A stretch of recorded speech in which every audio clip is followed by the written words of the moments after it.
여러분 안녕하십니까. 뉴스와이드 시작하겠습니다. 오늘도 정치권 소식 네 분과 짚어보도록 하겠습니다. 김준혁 더불어민주당 의원, 이용호 전 국민의힘 의원, 김종욱 전 민주연구원 부원장, 최수영 시사평론가 나오셨습니다. 어서 오십시오. 예. 네, 안녕하세요. 오늘 우여곡절 끝에 이해운 기획예산처 장관 후보자에 대한 인사청문회가 지금도 진행이 되고 있습니다. 핵심적인 내용을 저희가 영상으로 먼저 모아봤습니다.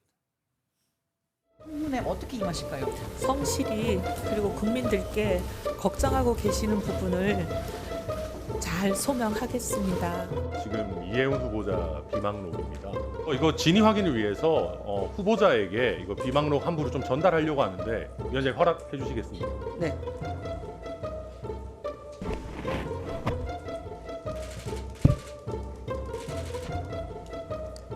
지금 후보자님께서는 이 부분을 지금 이 자리에서 진위 여부를 확인하시겠습니까? 아니면 오후에 들어가기 전까지? 아니요, 이건 제가 작성하는 것이 아닙니다. 네, 알겠습니다. 그리고 저는 한글 파일로 이런 걸 만들지를 않습니다. 그럼 쓴 부분도 있습니까? 본인이 하신 부분도 있습니까? 아니요. 그런 건 아니고 제가 보기에는 저의 여러 가지 일정 기반으로 누군가가 작성한 사람이 제3자가 본인의 짐작과 여러 가지 소문을 버무린 것으로 보입니다.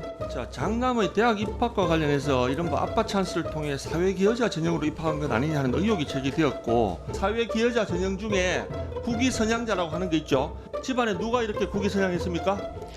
어제 그래서 저희가 학교 측에 확인한 누가 국위선양을 했냐니까요. 아, 누구를 예를 들어서 장남이 연세대학교에 입학을 하게 되었습니까? 그걸 묻잖아요. 자, 양가의 할아버지 할머니 또는 부모님 중에 누가 국위선양했습니까? 이해운 후보자에 대해서 여러 가지 의혹들이 제기됐었죠.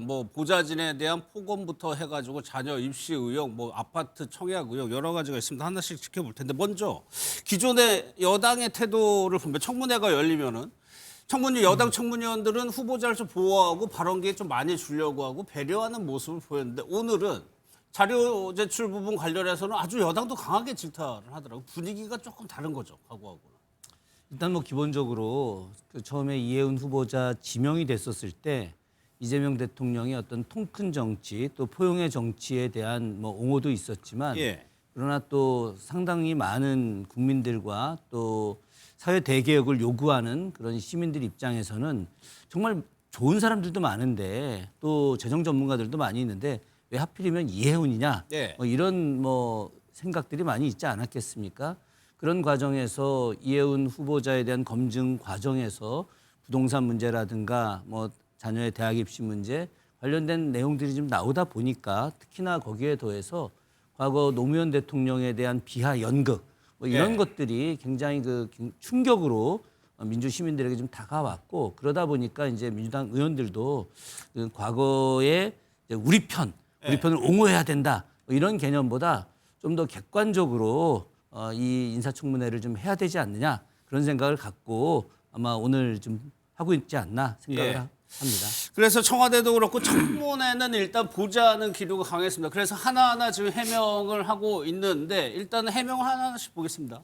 내란에 동조하는 바람 다시 한번 사과드린다고 얘기를 했습니다. 그리고 그 보좌진에 대해서 폭언 논란과 관련해서 모두 발언해서 이렇게 설명을 했습니다. 성과에 매몰된 외눈박이로 살아왔다라고 사과했는데 사실 이 표현 자체가 위원장도 지적을 했는데 장애인 비하 소지가 있다는 지적을 받은 표현이기도 했고요. 새로운 길을 여는데 돌을 맞더라도 동참을 하겠다고 얘기를 했어요. 이용호 의원님, 가장 좀 국민들이 바로 직관적으로 궁금한 거는 보좌진에게 폭언하는 거 들으셨을 거예요. 거기에 대해서 사과는 했지만 구체적으로 무언가 사례를 언급하면서 사과하지는 않았어요. 오늘도 국민의힘이 청문회장에서 이제 컴퓨터 앞에다가 피켓을 예. 근데 이렇게 쓰지 않았습니까? 아마 이해운 후보자에 대한 첫인상은 처음에 공개됐던 녹취 예. 그중에서도 인턴한테 야하고 소리 질렀던 거 이게 아마 국민의 가슴 속에 여전히 남아있을 거예요. 예. 그런 상황에서 지금 제가 보니까 저도 청문회를 좀 지켜봤는데 여당 야당 모두에게 미운 오리새끼처럼 그런 분위기로 지금 가고 있다라는 생각이 들고요. 예. 저는 사실 집권 여당 쪽에서 이게 결국 이제 청와대에서 청문회를 끝까지 한 번은 봐야 되겠다 해명을 이렇게 얘기를 해서 지금 청문을 하고 있는 중인데 여기까지 굳이 갔어야 되는가 하는 예. 안타까움도 들어요. 그러니까 처음에 이 저 보좌관들에 대한 갑질, 그 이후에 부정 청약 문제, 그래도 여러 쏟아진 문제들을 보면 국민의 눈높이에서는 탈락을 했는데 예. 굳이 통합이라고 하는 그런 그럴싸한 포장을 가지고 지금까지 끌어오고 본인이 어떤 희망 고문을 하게 만든, 그러니까 대통령실에서 자꾸 뭐 청문은 듣자 그러니까 본인도 청와대만 바라보고 지금까지 버텼는데 과연 이게 끝까지 가서 청문 보고서 채택될 수 있을까 하는 예. 생각이 들어서요. 저는 이혜원 후보자가 참 지금 어려운 상황에 빠져 있다. 예. 국민들도 보기에 참 답답하고 정말로 좀 화가 나는 그런 분위기가 있을 것 예. 같다 이렇게 생각이 듭니다. 저희가 마지막 부분에 평가 한번 해보도록 하겠습니다. 또 하나가 아파트 부정 청약 관련 의혹이었는데 그러니까 결혼한 아들을 결혼하지 않은 것처럼 해서 청약받은 거 아니냐 이런 해명 의혹이었습니다. 이혜훈 후보자가 직접 좀 자세하게 얘기를 했는데 한번 들어보겠습니다. 사실은 제가 이제 이런 얘기를 공개적으로 하게 되지 않기를 간절히 바랬는데 일이 이렇게 된 이상 저희 가족 얘기를 할 수밖에 없는 상황인 것 같습니다. 혼례를 올렸습니다. 2023년 12월에 혼례를 올리고 곧바로 좀 문제가 생겼습니다. 그래서 당시 저희는 그 혼례를 유지하기가 어렵다고 생각했습니다. 그래서 장남은 당시로서는 저희와 함께 이제 계속 있을 수밖에 없는 상황이었고, 구체적으로 결혼식 이후 뭐 거의 직후에 파경이 된 건가요? 네, 사실 이런 말씀까지 그냥 간단하게 네, 말씀 주셔도 됩니다. 실은 그 시기에 발병을 했습니다. 발병을 해서 지금까지 치료를 받고 있습니다. 아까는 관계가 파경이 됐다고 하지 않으셨던가요? 네, 관계가 파경이 되면서 이 모든 게 이제 정신적인 압박과 스트레스 등등으로 굉장히 최악의 상황으로 치달아서 어쨌든 1년 5개월 후에 같이 주소지를 합치게 되기 전까지 이제 같이 살기 어려울 정도로 파경이 된 상태셨다. 그래서 주소지가 달랐던 거다 말씀을 네. 하셨던 거죠. 그러면 뭐 그 말씀을 전제로 해서요. 그래서 아들 얘기를 하면서 눈물을 끝내 눈물을 훔치는 모습까지 보셨습니다. 김종필 부원장께서는 그 청약 관련한 의혹이 굉장히 컸어요. 집 문제가 우리 국민들이 워낙 중요하기 때문에 오늘 해명을 좀 어떻게 들으셨습니까? 저는 청문회가 모든 걸 다 얘기하는 자리는 아니라고 생각해요. 예. 그러니까 저는 부부 파경이라고 하는 게 자기 자식 아들과 며느리에 대한 얘기인데 꼭 저 얘기를 했어야 하나? 핵심적인 내용은 예. 청약 과정에서 뭔가 불법적인 요소가 있다라고 하니 자료를 내라고 한 거잖아요. 예. 근데 자료를 내는 대신 저런 저간의 사정을 얘기하는데 아들 내외의 저런 문제까지 꼭 청문회에서 제기할 필요가 있었나라고 하는 측면. 그러니까 저걸 들으시는 분, 저런 얘기를 듣게 되면 불법이 예. 아니다 이렇게 설명하려고 하는 걸지 모르겠습니다만 국민들이 들으려고 하는 건 수사 과정에 대한 경찰 추조 과정을 들으려고 하는 게 아니잖아요. 예. 저분이 어떤 능력, 그다음에 어떤 해명을 할 것인가를 들으려고 하는데 저런 해명을 듣는 국민 입장에서는 저것을 해명이라고 이해해 주실까라고 하는 측면에서 좀 접근이 좀 잘못된 것 같다라는 생각이 들고요. 그러니까 예. 자료를 제출하라는 거였어요. 당신이 불법이 아니라고 얘기하면 관련된 예. 자료를 내면 되는 것이고 여러 가지 문제가 있다고 하더라도 또 합법적으로 아직까지 혼인신고를 안 했으니 그럴 수 있는 거 아니냐. 미안하다 잘못했다라고 얘기하면 되는 건데 예. 저걸 저렇게까지 얘기를 하는 것 자체가 국무위원을 하겠다라는 분이 저렇게 하실 필요까지 있었나라는 전 느낌이 들어요. 예. 그러다 보니까는 그 같이 같이 살았다는 증거를 내달라고 또 그런 요구가 있었던 것 같아요. 그러니까 이게 법 위반 사항이냐 아니냐에 따라서 저 청약이 문제를 근본적으로 따져 들어갈 수 있기 때문에 그러니까 집을 뭐 내놓을 거냐 말 거냐 이런 질문까지도 있었거든요. 그러니까 진성준 의원이 그렇게 물었죠. 용의가 있느냐, 집 내놓을 용의가 있느냐 물었는데 저게 이제 해당되는 법이 아마 주민등록법하고 이제 주택법이 이제 위반이 될 수가 있는데 주택법 같은 경우는 법 개정이 안 돼서 저렇게 허위 사실이 된다 하더라도 환수하거나 몰수하거나 뭐 이런 것들은 조항이 없다 그러더라고요.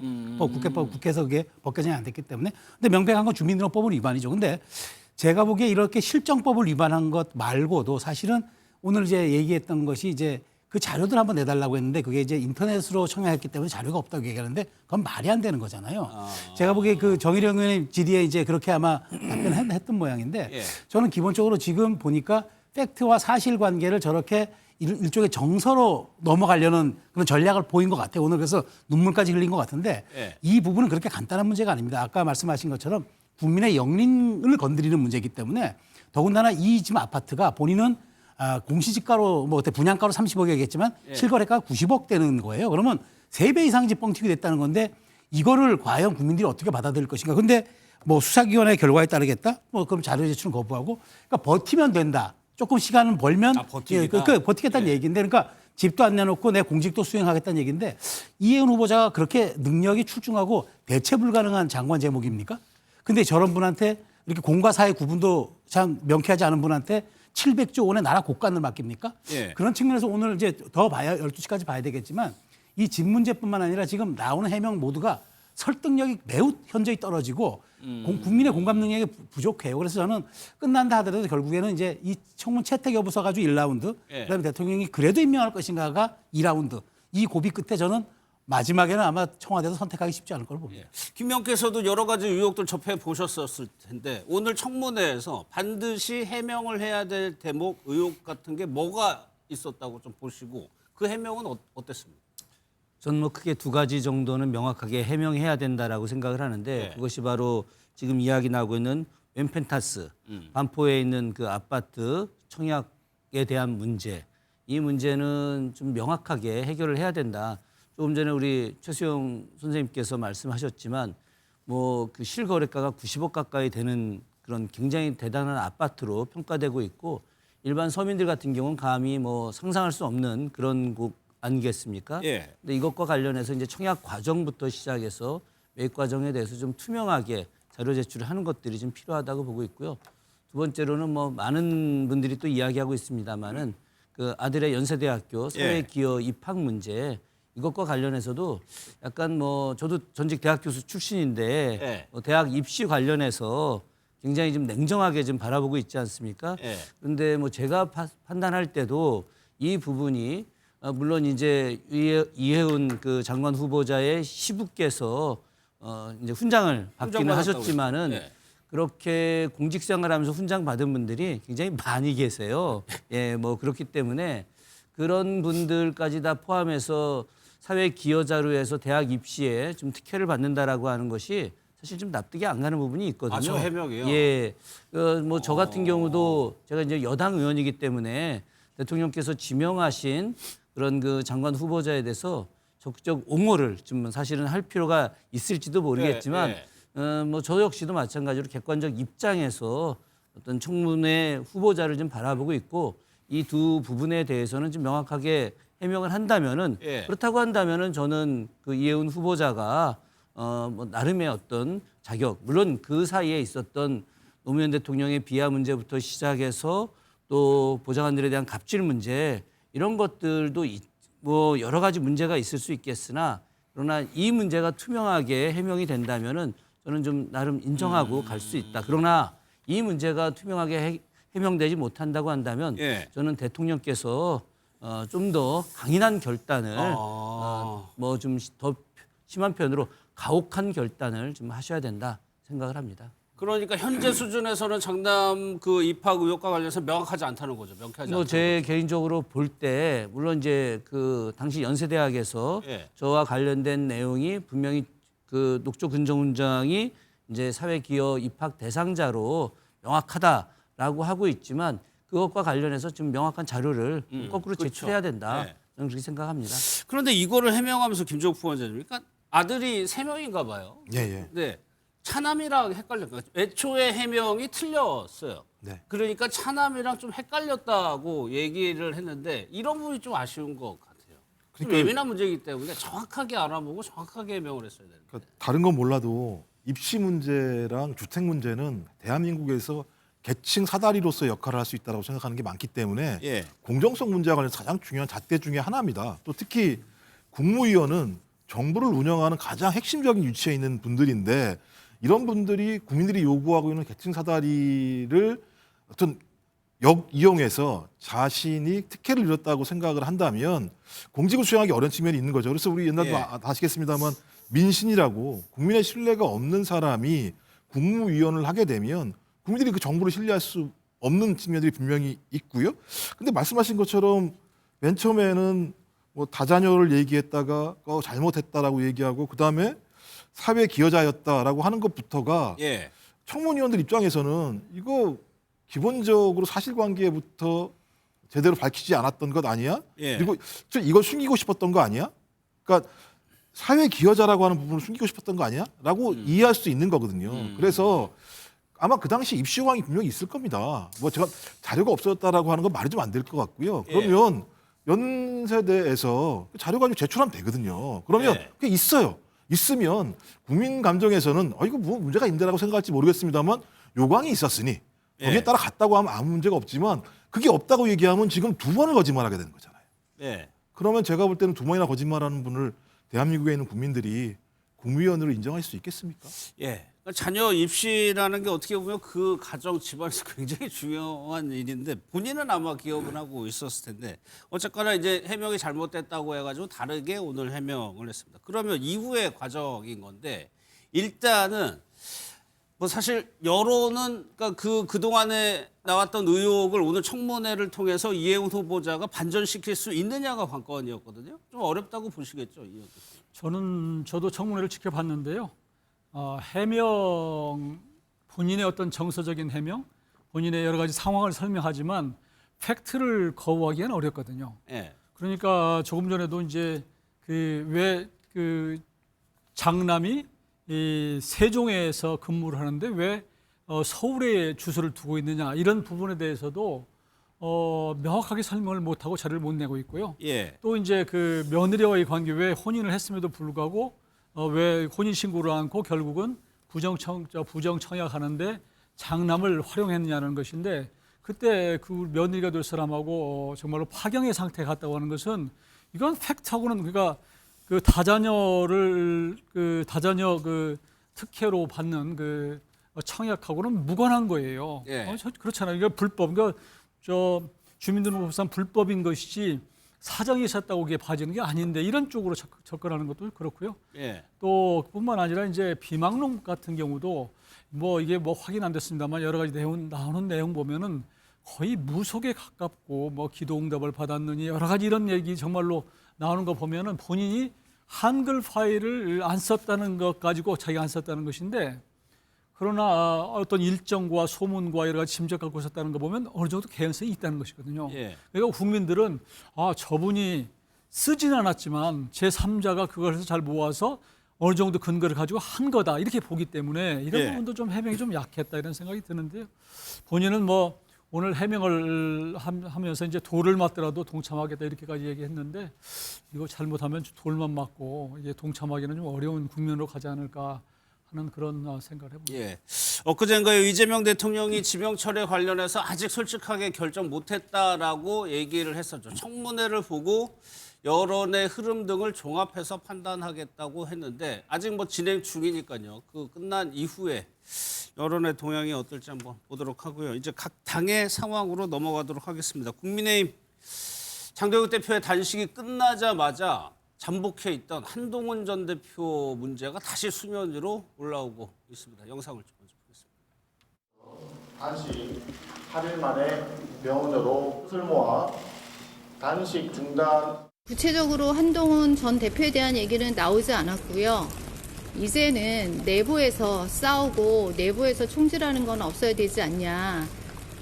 장동혁 대표의 단식을 계기로 보수가 좀 직결했고 앞으로 우리는 대여 투쟁을 하는 것이 바람직하지 않냐. 그런 의견들이 많이 나왔습니다.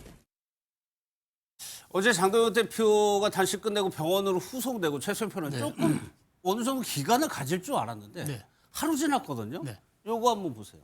한동훈 전 대표 징계 철회하라는 집회가 내일 열린다는 거에 대해서 한동훈 전 대표가 모여달라고 지금 얘기를 하고 있거든요. 한동훈 대표가 위기감을 느낀 것 같아요. 예. 지금 보면은 당내 사정도 별로 안 좋지만 이른바 당 밖에 정치는 사실은 당의 동력이 없으면 외부에 여론의 동력이 있어야 되는데 예. 양쪽 다 지금 없는 것 같아요.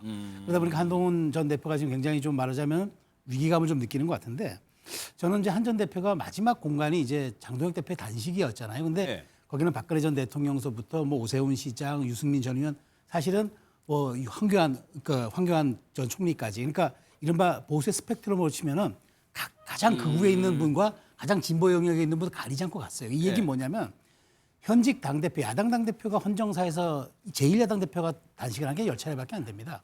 60년 헌정사에서. 그럼 이건 굉장히 큰 일인데 여기에 전직 당대표가 아무리 자기의 일이 있다 하더라도 목숨을 건 투쟁에 아무런 입장을 내지 않았다? 예. 그건 사실 정치 도의상 있을 수 없는 얘기예요. 박근혜 전 대통령도 정치 도의라는 얘기를 여당을 얘기했죠. 야당 대표 이렇게 단식을 하는데 어떻게 저렇게 아무런 반응이 없을 수 있냐 얘기했는데 이게 도의 문제인데 예. 정치라는 건 결국 사람이 하는 일입니다. 시스템이 하는 것 같지만 결국은 사람이 하는 일입니다. 그렇다면은 전직 당대표가 현직 당대표의 이 모습에 가서 아무런 얘기를 하지 않고 손만 맞잡는 이른바 투샷 앵글만 잡아줬어도 예. 이렇게까지 여론이 나쁘진 않았을 거예요. 그러니까 징계 대상자가 아니라 전직 당대표 전직 당대표의 차원으로 가서 예. 고생한다고 얘기만 한마디 하고 기자들이 어떤 말을 물어도 그냥 두 손 맞잡은 채 사진만 찍고 나와도 저는 그때부터 한동훈 전 대표의 앞에는 굉장히 정치적 선택지가 공간이 좀 열렸을 것 같은데 그걸 결국 안 했어요. 예. 아마 그 갑론을박이 있었겠죠. 내부 참모들과.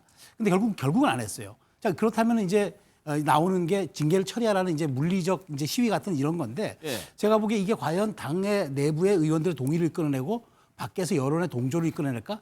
만 가능성이 많지 않다고 봐요. 그렇기 때문에 한 전 대표가 오히려 이렇게 지금 더 당대표의 단식 끝나자마자 장외에서 이렇게 뭔가 활동을 하겠다 하는 얘기는 예. 제가 보기에 이거는 조금 하책에 가까운 일인 것 같고요. 이게 결국 그래요? 이게 결국 아마 문제를 더 어렵게 봉착시킬 가능성이 높다. 저는 예. 그렇게 분석합니다. 그러니까 이른바 이런 거를 이제 새 것이라고 표현을 네. 한다면 이게 새 것이라는 게 지도부를 압박하는 효과가 있어야 되는 건데 그렇죠. 그 효과가 전혀 없다는 말씀. 지금 지도부는 오히려 지금 왜 전직 당대표가 이 시기에 위문 한번 안 오다가 이렇게 행동하지라고 판단하고 아마 그것은 당내에 굉장히 공감을 얻을 거예요.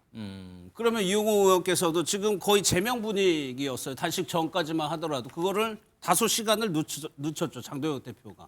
여전히 제명으로 갈 거라고 보세요?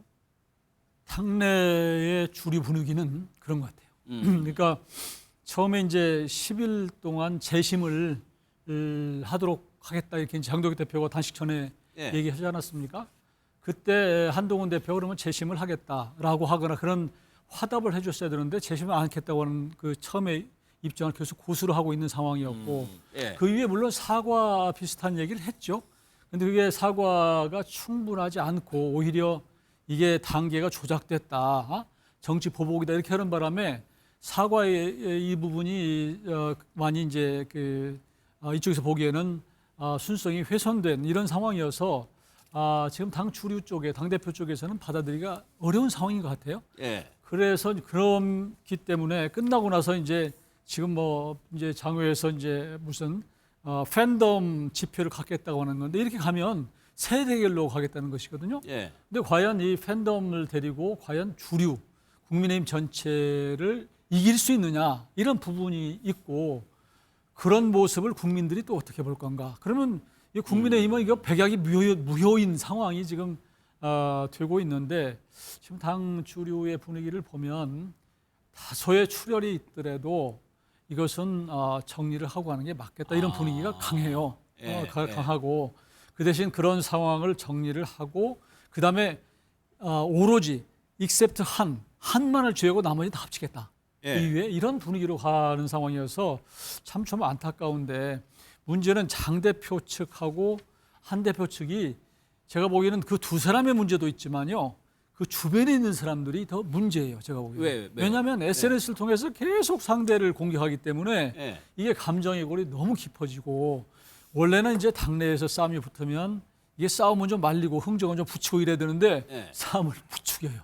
오히려요? 점점 어려워져요. 예전 같으면은 밀사도 있어가지고 이쪽 가서 좋은 얘기하고 또 이쪽 얘기도 또 좋은 얘기해서 붙이는 건데 요즘에 정치하는 사람들은 너무 이게 경험이 없어 그런지 모르지만 그냥 속에 있는 내용을 다 SNS를 쏟아붓다 보니까 언론에서 받아쓰고 그래서 이게 지금 두 사람의 봉합이 굉장히 어려운 지경으로 가고 그러니까 있는 것 방금 같습니다. 이용호 의원께서 말씀하신 것 같은 당 안에서도 이렇게 갈리면 그 밑에서 이렇게 움직이는 분들이 없나요? 그러니까 이제 조율하고 네. 이제 막후에서 역할하는 분이 있어야 되는데 말 그대로 실종됐습니다. 그러니까 정치가 실종된 그래요? 겁니다. 그러니까 네. 제가 보기에 뭐 굳이 제가 이렇게 좀 어렵게 말씀드리면은 한 전 대표 측에서는 무오류의 그 약간 존재라는 생각에 약간 경도돼 있는 것 같고 장 대표 측에서는 1.5선의 당 대표가 어쨌든 당의 권력을 잡았기 때문에 이 기회에 어떤 식으로든 친장 세력의 공고화를 이뤄내야 되겠다. 양쪽에 약간 이해와 요구가 좀 완전히 좀 다 상이한 거죠. 예. 그러다 보니까 여기에서 이 엇박자가 나는 거를 약간 좀 조율하거나 절충점을 찾거나 좀 간극을 좁히는 그런 게 있어야 되는데 그냥 평행선만 달리고 아까 좀 이 의원님 잘 말씀하셨는데 그것을 좀 컨트롤 타워 해줄 수 있는 사실 중진도 지금 안 보이는 것 같고 예. 양측에 그렇게 좀 합리성을 가진 좀 일종의 좀 밀사 역할을 할 분들도 없는 것 같아요. 조율사 역할을 한. 예. 그걸 그러다 보니까 일종의 지금 치킨 게임 양상으로 마주보고 달리는 레일처럼 끝까지 가는 것 같은데 26일이 이제 1차 치킨 게임에 좀 뭐 시발점은 되겠지만 최고위가 열리니까. 결국 저는 뭐 예. 그때는 결정 나지 않을 거라고 보고요. 조금 더 잠복기를 가지겠죠. 예. 그 사이에 지금 말씀하신 것처럼 당의 내홍이 어쨌든 지금 더 깊어질 것 같은데 근데 이 문제는 아마 저는 제가 보기에 봉합하고 넘어가지 못할 것 같습니다. 어쨌든 이 부분은 결론 내고 갈 수밖에 없는 상황이 도래했다고 봅니다. 예. 이게 참 해법을 찾기 어려운 것이요. 한 전 대표 측에서 명분은 좀 갖고 있어요. 그러니까 개헌 뭐 내란 이런 거 반대하고 이런 거에 대해서 명분은 갖고 있는데 그렇죠. 예. 문제는 한 전 대표의 처신 자체가 그동안에 마음을 얻지를 못했어요. 예를 들면 이건 불법 계엄이고 위헌적인 계엄이다라고 했을 때 대다수의 우리 국민의힘의 당원들은 영문도 모르는 상황에서 당황스러운 상황이었는데 이걸 먼저 치고 나가니까 본인들의 상처를 좀 아우르면서 이걸 좀 한 발짝 앞에서 갔어야 되는데 너무 멀리 가는 바람에 이게 적대적으로 바뀐 거예요. 그래서 이 마음을 풀어주는 역할을 그런 어떤 행동을 한 대표, 전 대표 쪽에서 좀 해야 되는데 예. 여전히 그 간극을 못 좁히기 때문에 예. 지금은 적대적으로 가고 있다. 그러니까 일반 국민들은 한 전 대표가 명분을 갖고 있는 명분은 맞는 것 같은데 예. 왜 저러지? 라고 보는 거예요. 관중들은. 그렇지만 우리 국민의힘의 많은 당원들은 한 대표가 너무 일찍 나가서 너무 설치고 솔직히 얘기하면 이런 부분을 마음으로 용납을 못하는 거예요. 그러니까 예. 정치라고 하는 게 말로 하는 거지만 말만 갖고 하는 게 아니잖아요. 말만 갖고 한다. 이 부분 갖고 지금 간극이 있어서 예. 참으로 해법을 찾기가 어려운 지경입니다. 그러니까 여론조사를 봐도 국민의힘 지지층에서 이게 적절했다는 의견이 부적절했다는 것보다 많아요. 그러니까 뭐 지도부 입장에서도 이제 근거가 있는 겁니다. 지지층이 그거를 원하고 있기 때문에. 그러니까 어떻게 보면 김 의원님 장외에 나가가지고 새가시를 한다는 게 어떻게 보면 그 안에서 풀 수 있는 방법이 없으니까 어떻게 보면 마지막 남은 방법일 수도 있는 거거든요. 그렇죠.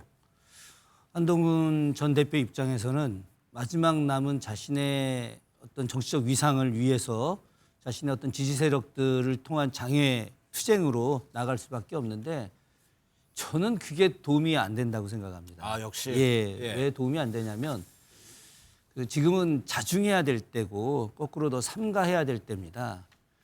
한동훈 대표 가족들이 당원 게시판에 글을 올린 거는 명확하거든요. 예. 그럼 사실 해당 행위죠. 어떻게 당대표 가족이 윤석열 대통령 아무리 관계가 틀어졌다 하더라도 대통령과 영부인에 대해서 그렇게 비난 글을 올리냐. 예. 이게 어느 국민이 상식적으로 납득을 하겠습니까? 그것도 도의상으로 보면. 그럼요. 있을 수도 없는 일인데 뭐 어쨌든 본인이 그렇게 분명히 잘못을 한 거 아니겠습니까? 잘못을 한 것이면 그것과 관련해서 더 깊은 사과를 하고 사실은 나의 충정은 국민의힘의 발전을 위한 것이었다. 그리고 새로운 집권을 위해서 더 또 나은 민주주의를 위해서 국민의힘이 새롭게 변화해야 된다. 뭐 이런 이야기들을 좀 더 강하게 했어야 되는데 그런 것들이 전혀 아니었거든요. 예. 그런 과정에서 이제 장동혁 대표와의 갈등이 더 커지는 거 아니겠습니까? 장동혁 대표가 원래 이렇게 제가 볼 때 모진 사람이 아니었어요. 그래요? 예, 제가 그 국회 들어와서 예. 많은 그 우리 의원들, 민주당 의원들하고 보좌관들한테 이야기 들어보니까 그 법관 시절에 대법원에서 저 국회 담당 협력관으로 대관 업무 담당하러 온 분이었어요. 그래서 네. 특히나 민주당 성향이 강해가지고 민주당 그 중앙당 당직자들 또 보좌관들하고 술자리도 많이 하고 호용호재하고 이랬던 분이었고 그래서 처음에 보령에서 출마할 때도 민주당 쪽으로 이렇게 출마하려고 준비했던 사람입니다. 예, 그런 과정에서 그 본인이 이제 민주당의 공천을 받지 못하고 국민의힘 쪽으로 가면서 점차 우클릭을 해나가는 과정에서 네. 지금 이제 거의 극단적 상태까지 간 거 아니겠습니까? 그러다 보니까 한동훈 대표와의 관계도 더 극단적으로 나가게 되는 거고 실제로는 친한계 상징적 인물이었잖아요. 그런데 네. 친한계에서 독자적으로 나온 이 모습들 이거는 이제 확실한 건 아니겠지만 한동훈 전 대표한테 상당히 인격적 모욕을 당하지 않았을까 그런 이제 개인적인 생각을 갖게 되는 거죠. 그렇지 않다면은 저렇게 극단적 갈등 관계를 가질 수 있을까? 그리고 실제로 그 해당 행위일이라고 표현할 수 있겠지만 저희 같은 정치인들 입장에서 봤을 때 그 다음 게시판에 글 올린 걸 가지고 제명을 한다?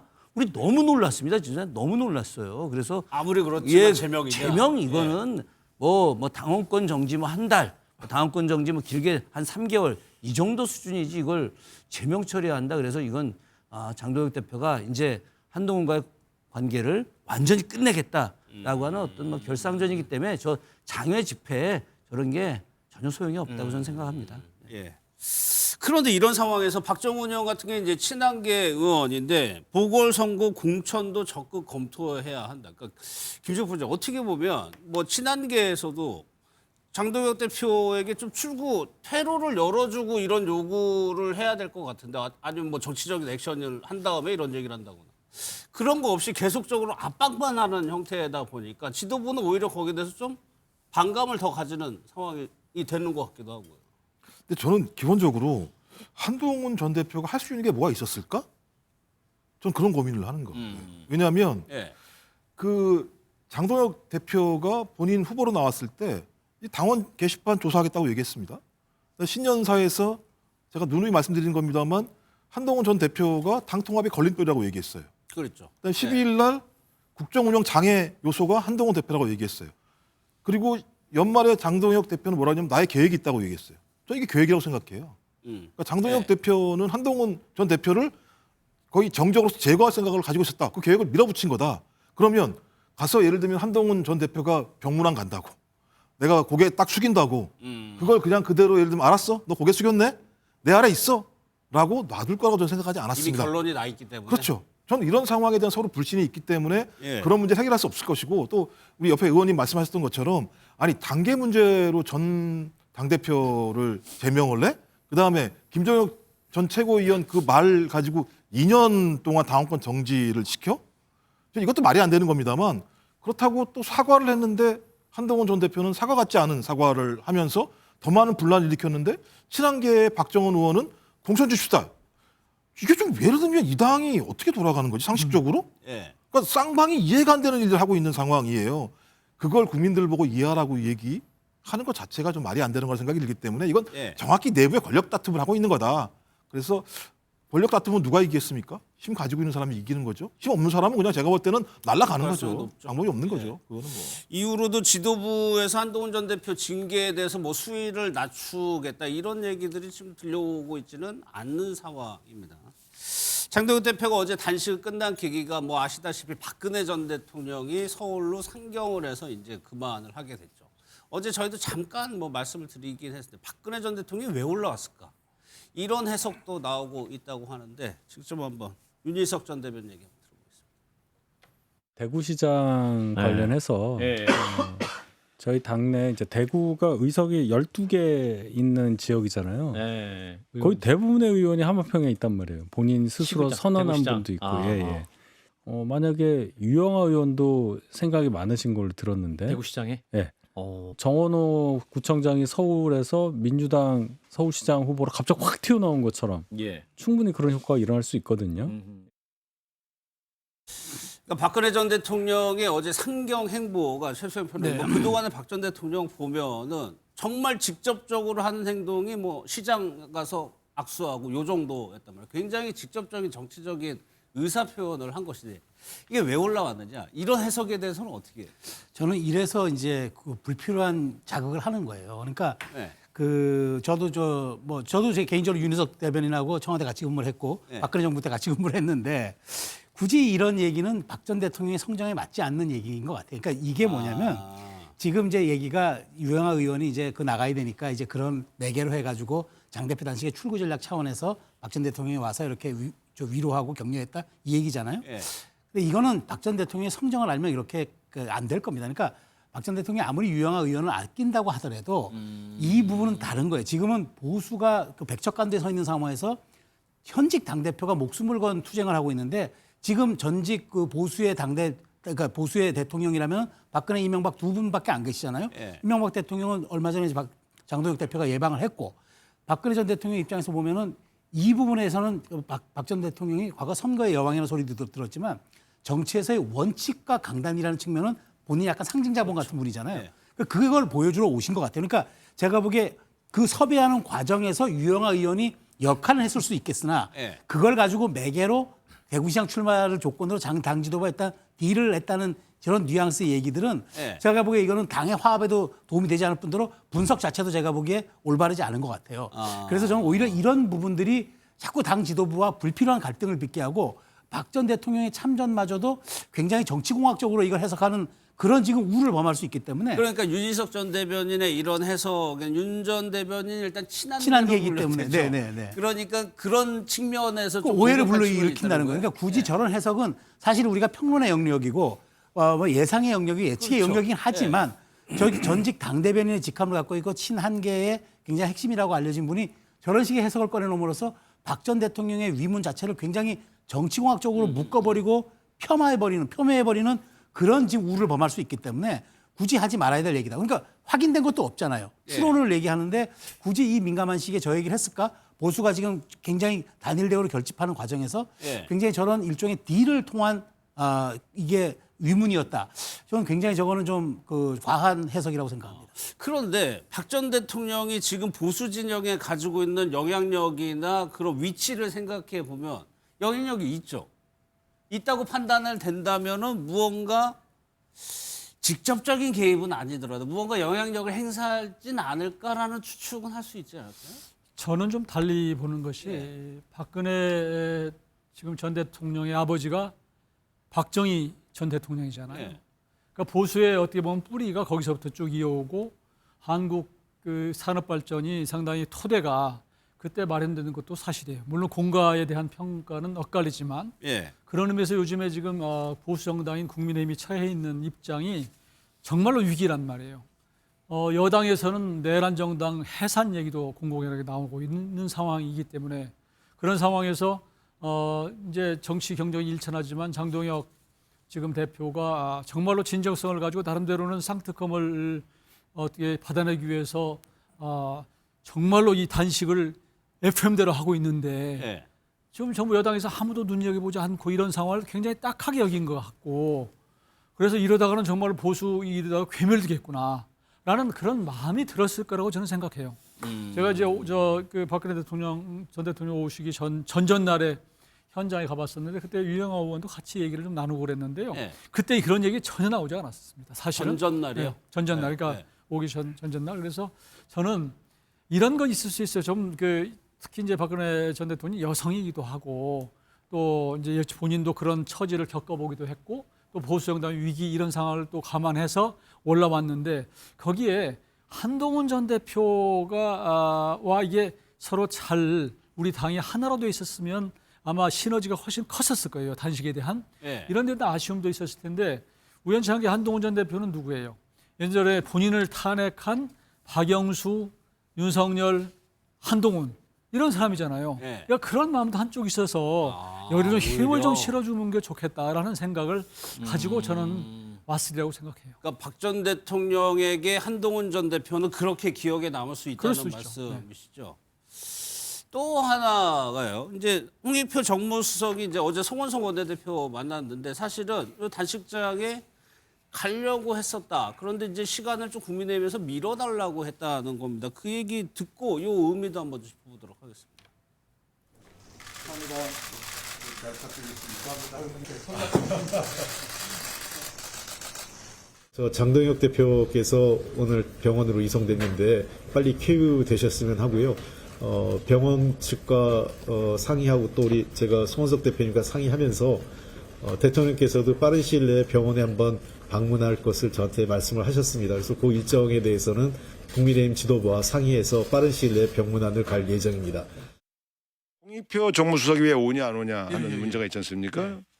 근데 어제 홍익표 수석한테 제가 전화를 해봤더니 가기로 약속이 돼 있었는데 이거 오후 2시인가 3시로 예정돼 있었는데 갑자기 4시로 연기해서 4시쯤 가기로 했는데 그 시간에 박근혜 대통령 만나고 바로 해산해버려서 갈 수가 없었다 이렇게 얘기하더라고요. 조율했고 시간도 정했었다고 얘기하더라고요. 그래서 내가 그런 건 좀 공개를 해줬어야 되는 거 아닌가? 뭐 마치 정무수석이 아예 대화를 거절한 것처럼 그렇게 보도되게 한 것은 조금 결례가 아닌가 이런 생각이 듭니다. 그러니까 저 부분이 관심이었어요. 홍익표 신임 정무수석이 가느냐 마느냐. 근데 그 전에 오전에 박근혜 전 대통령이 오는 바람에 여러 가지 지금 해석들이 나오고 있는 거거든요. 김 의원께서는 어떻게 된 거라고 좀 보세요? 일단 뭐 기본적으로 대통령님께서 홍익표 정무수석한테 단식장을 가라고 아마 얘기를 하셨겠죠. 예. 단식장은 그래서 홍익표 수석이 가려고 했었던 것이고 그런데 이제 그 박근혜 전 대통령이 와서 이제 단식을 좀 중단시키는 명분을 좀 준 거 아니겠습니까? 사실 제가 지금 뭐 이런 얘기까지는 안 하려고 했는데 네. 제가 좀 화면 보면서 좀 뭐라고 얘기를 해야 될까? 아유, 저 단식이 아까 뭐 많은 분들 국민의힘 의원분들이나 많은 지지자분들은 목숨을 건 단식처럼 보여지는데 예. 단식 8일하고 저렇게 막 힘들어하지 않습니다. 저 광화문에서 단식 9일하고 잘 걸어 다니고 열심히 활동하고 그러다가 같이 있던 민영배 의원이 쓰러지셔가지고 민영배 의원, 윤종 의원이 쓰러져서 이제 그냥 쓰러졌다기보다 이제 그분들이 약간 몸이 안 좋아서 제가 정리한 건데 저희들이 단식할 때 정말 그 전기도 없이 이 모다가 고장이 나서 전기가 나가서 그냥 달달달달 떨면서 그 작년 2월달에 광화문 천막에서 있었습니다.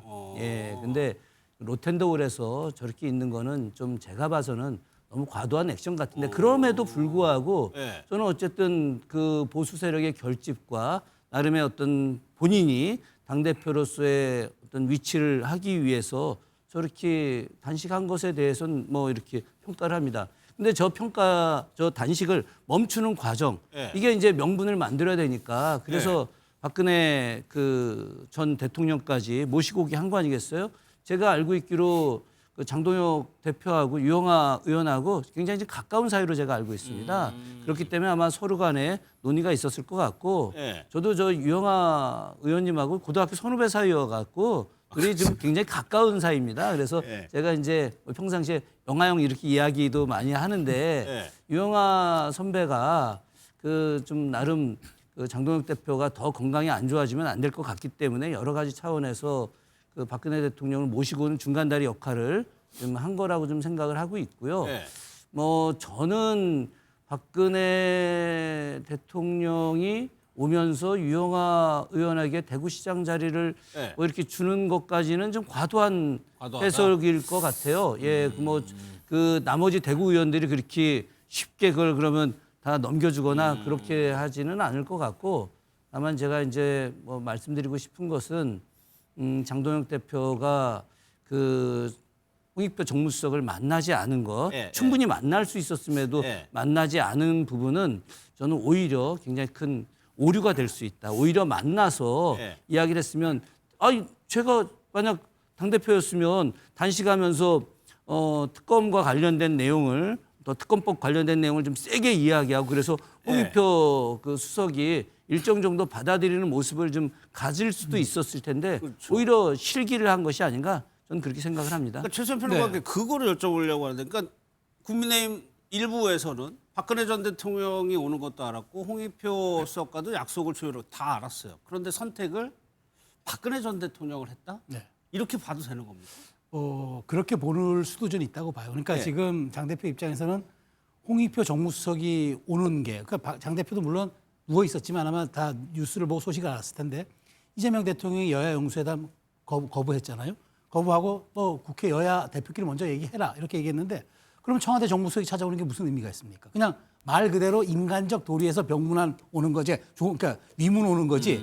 거기서 무슨 현안 해결이 전혀 안 되고 오히려 모양새만 갖춰주잖아요. 우리도 사람 보냈어, 정무수석 보내서 그냥 우리도 위문했어 라는 모양새만 연출해 줄 거라면 안 만나는 게 좋겠다. 왜냐하면 거기서 쌍특검을 얘기하는데 청와대에서는 그거는 뭐 여야가 알아서 협의하지 저희가 개입할 문제가 아닙니다라고 선을 그어버리면은 예. 청와대는 생색은 내고 그다음에 뭐 전혀 여기에 대한 논의의 일부 진전은 전혀 없는 상태고 그렇다면 박근혜 전 대통령을 만나면서 어쨌든 보수의 최대 결집이라는 모양새를 연출하고 그다음에 여당은 끝까지 내 제안에 대해서는 이런 방구 얘기가 없었던 것으로 정리하는 게 오히려 장 대표 입장에서는 그게 깔끔한 일종의 정치적인 선택이 될 수가 있는 거겠죠. 몇 개 더 많다는 그렇죠. 그러니까 저는 그리고 몸 상태도 그렇게 점점 시시각각 안 좋아지는 상태에서 예. 굳이 정무수석을 만나서 아무런 진전도 없이 그냥 위문만 단순하게 받겠다? 그건 별로 실익이 없다고 생각해서 정치란 건 언제나 명분과 실리 사이에서 예. 필요한 것과 가능한 사이에 어느 지점을 절충하는 거잖아요. 예. 그렇다면 저는 선택한 거라고 봅니다. 그러니까 결국에는 출구 전략을 뭐 생각할 수밖에 없는 상황에서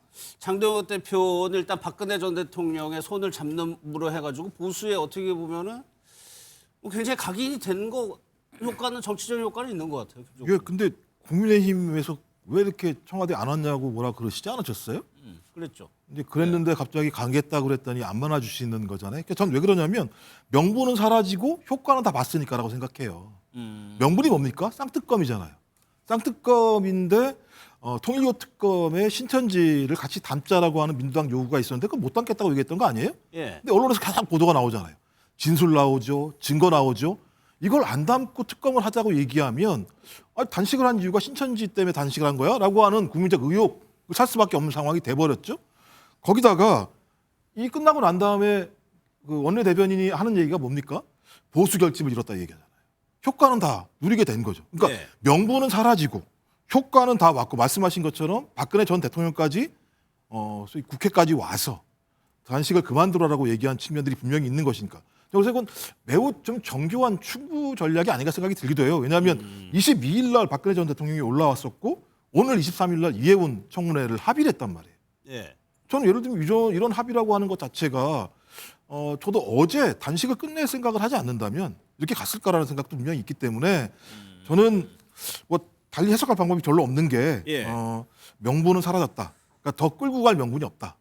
근데 효과는 내부에서 다 체크해 보니까 확인한 것 같다. 보수가 결집한 것 같고 예. 다음 주부터 한동훈 전 당대표 문제와 관련해서도 큰 문제 없이 제가 볼 때는 처리할 수 있을 것 같다는 생각이 들어서 예. 이렇게 예를 들면 출구 전략을 마감한 게 아닌가 생각이 들어서 많은 국민들이 의아해하는 거죠. 자, 단식을 왜 한 거지라고 하는 근본적인 지금 질문이 있는 거죠. 예. 그런데 그런데 그걸 단식을 끝낸 것을 정치공학적으로 출구 전략 이렇게 표현하는 게 맞는지 싶어요. 왜냐하면 이재명 그 대표 시절에 본인의 사법 리스크 때문에 24일간 단식했거든요. 24일간 단식하고 살아있는 게 참 대단해요. 그러니까 그 당시에 언론에서 나온 얘기입니다. 웰빙 단식, 출퇴근 단식, 그렇게 하면 1년도 하죠. 출퇴근 단식하면. 일주일 동안 했기 때문에 저것은 더 할 수도 있는데 이렇게 하게 이렇게 조롱하는 것은 예. 정말 정치 도의적으로 맞지 않는 것 같고요. 그날 제가 보기에는 이 의료진들의 얘기가 이렇게 산소 포도가 떨어지면 잘못하면 뇌 손상이 된다. 예. 그러니 어떻게든지 강제로도 끝내는 게 좋겠다. 그래서 그날 비상의총을 소집을 하고 그날 아침에 그 다음에 초선원들도 가서 막 말리고 이런 상황이었단 말이에요. 예.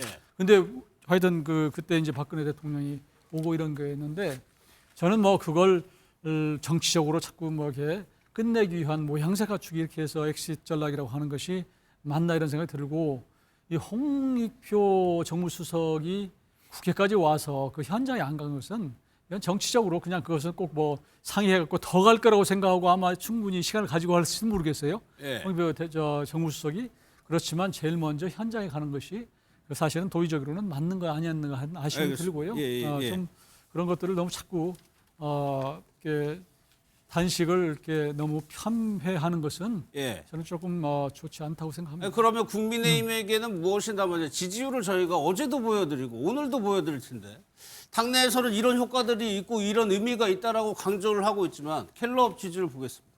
또 떨어졌어요. 이게 단식이 있었던 그 주의 결과가 24에서 22%로 떨어지고 민주당의 절반도 안 되는 상황이에요. 그러면 국민의힘으로서는 숙제가 남아있다는 얘기인데 혹시 내란 재판 남아 있습니다. 이 부분을 결자 해지해야 되는 거 아니냐는 지적을 뭐 정치권 안팎에서 계속 가죠. 영상을 좀 보겠습니다. 12.3 비상계엄 선포와 이에 근거하여 위헌 위법한 포고령을 발령하고 형법 87조에서 정한 내란 행위에 해당합니다. 12.3 내란은 이러한 위로부터의 내란에 해당되는 점에서 그 위험성의 정도가 아래로부터의 내란과 비교할 수 없습니다. 피고인을 징역 23년에 처한다. 사법부의 판단에 대해서는 일단 존중을 한다. 그렇지만 지금 1심 선고된 것이기 때문에 또 변호인들이 주장하는 바가 있을 것이고 사건 하나하나를 가지고 1심 단계에서 뭐 형에 대해서 당의 입장을 밝히고 이렇게는 해보지 않았고 이 사안도 마찬가지입니다. 이 부분에 대해서 이 의원께 한번 여쭤볼게요. 그러면 민주당 악재 많았거든요. 올라갔어요. 장동혁 대표 목숨을 건 단식을 했습니다. 여당의 강경한 싸움을 하겠다고. 근데 결과는 떨어졌어요. 이거 어떻게 해석해야 되고 이거 어떻게 반등시켜야 되는 겁니까? 국민의힘이 처해 있는 현실이에요. 그러니까 12.3 그 계엄이라고 하는 소위 계엄의 늪, 탄핵의 늪에서 여전히 못 나오고 있는 것이고요. 국민의힘을 볼 때 저 당은 국민들이 정말로 이게 해법이 없는 정당이다. 기대를 할 수 없다. 이렇게 지금 보고 있는 것이 여론에 나와 있는 것이고요. 예. 그래서 근본적으로 우리 당의 방향과 또 과거와의 단절하는 문제, 뭐 계엄과 탄핵과 그 세력과의 단절하는 문제를 과감하게 치고 나가서 정말로 이게 리모델링이 아니라 완전히 새로 집을 짓지 않으면 이 틀에서 벗어나기가 어렵다. 해야 된다고 보시는군요. 저는 그렇게 봅니다. 그런 것들이 지금 여전히 여기서 뭐 당명을 바꾸고 뭐 무슨 뭐 적절하게 해서 무슨 뭐 과거의 단절 이렇게 얘기해서는 안 되는 것이고 저 당은 여전히 희망이 없다라고 하는 그리고 그 구성원들을 면면을 보면 지금 대부분이 침묵을 지키고 있잖아요. 지금까지 사실은 윤석열 전 대통령을 후보 시절에 여기 데리고 와서 대통령 당선시키고 그동안에 또 제대로 충분히 잘 못했고 이런 부분. 그다음에 또 법무부 장관을 비대위원장으로 데리고 와서 또 이런 상황을 만들어 놓은 거. 이런 책임을 누가 져야 됩니까? 결국은 당에서 데려온 사람들 책임져야 되고 구성원들이 책임져야 되는데 그 다섯 의원들 다 지금 뒤에 다 숨어 있는 거 아니에요. 더해서 그래서 국민의힘이 이건 희망이 없는 정당이다. 근데 지금은 당장 할 수 있는 방법이 없잖아요. 그러니까 적어도 제가 보기에는 시간이 걸릴 문제고요. 지금 뭐 장동혁 대표가 몇몇해서 무슨 뭐 이렇게 누구하고 해서 이게 뭐 어떤 선을 한다고 해본들 지금 이 상태로는 백약이 무효다. 이걸 여론조사가 저는 보여주고 있다. 그렇게 안타깝지만 생각하고 있습니다. 이런 가능성은 없어요. 이제 결집했어요. 네네. 보수 인정받았습니다. 그럼 이 힘을 바탕으로 해서 장동혁 대표가 윤석열 전 대통령이나 계엄 관련해가지고 전향적으로 태도를 바꿀 가능성은 없습니다. 저는 있다고 봐요. 그게 이제 2월 19일로 예정된 윤석열 전 대통령의 이제 1심 내란 1심 선고가 있죠.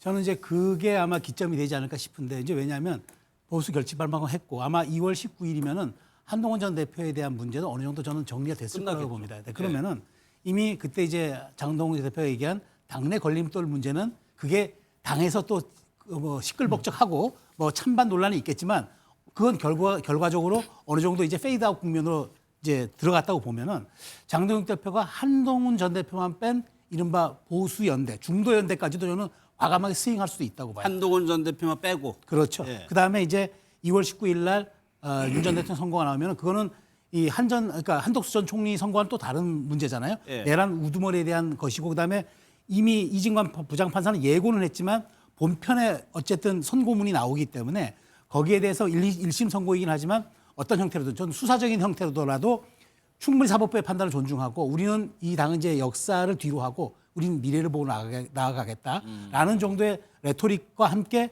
어쨌든 과감한 중도로 스윙 전략을 펼친다면은 어쨌든 장동혁 대표 입장에서는 유연성도 보여줄 수 있는 것이고 그다음에 집도끼는 최대한 된 것이고 과거 이제 대선 때 이재명 대통령이 약간 대통령 후보가 후보 당시에 지지율이 흔들릴 때 그때 호텔 뭐 경제학 발언 등으로 등등 코너에 몰렸을 때 나는 중도 보수입니다 얘기했을 때 이른바 개딸이라고 하는 지지층들이 그거 환호했어요. 뭐 그럴 만하니까 하겠지. 선거 승리가 우선 아니야? 이렇게 얘기했던 것처럼 장동혁 대표가 그때 한다 하더라도 선거가 4개월밖에 남지 않았기 때문에 아마 당내 지지층도 선거를 위한 승리 전략이라고 용인할 수 있는 가능성이 있다고 보기 때문에 시기적으로나 그 당시 상황적으로나 예. 저는 그때가 아마 가능성이 있을 거라고 봅니다. 그럼 김 의원께서 보시고 아니 제가 예.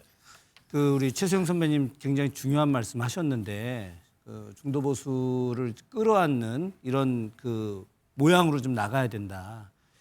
보통 이제 국민의힘에 대해서 이렇게 이야기합니다. 콘크리트 지지층이 30%는 존재한다.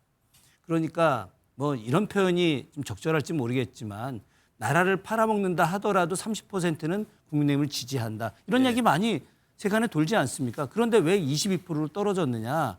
그것은 바로 중도층을 잃어버리기 때문에 그런 거예요. 그럼 중도층이 원하는 건 뭐냐? 자, 국민의힘이 지금 뭐 쌍특검법 반대해서 그래 싸울 수 있어. 필리버스터 할 수 있어. 근데 최근에 보니까 너무 황당한 거예요.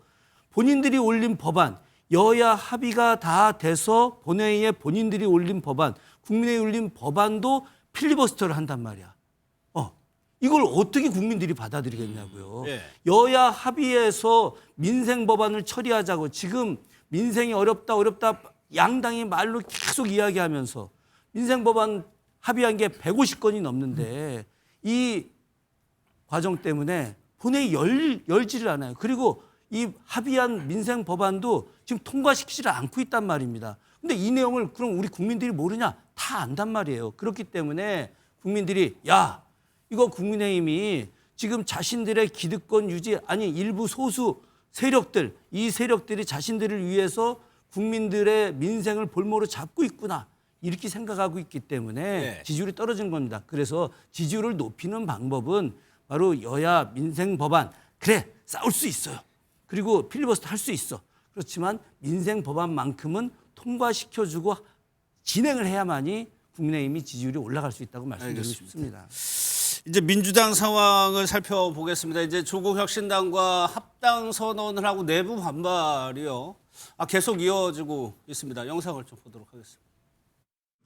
중재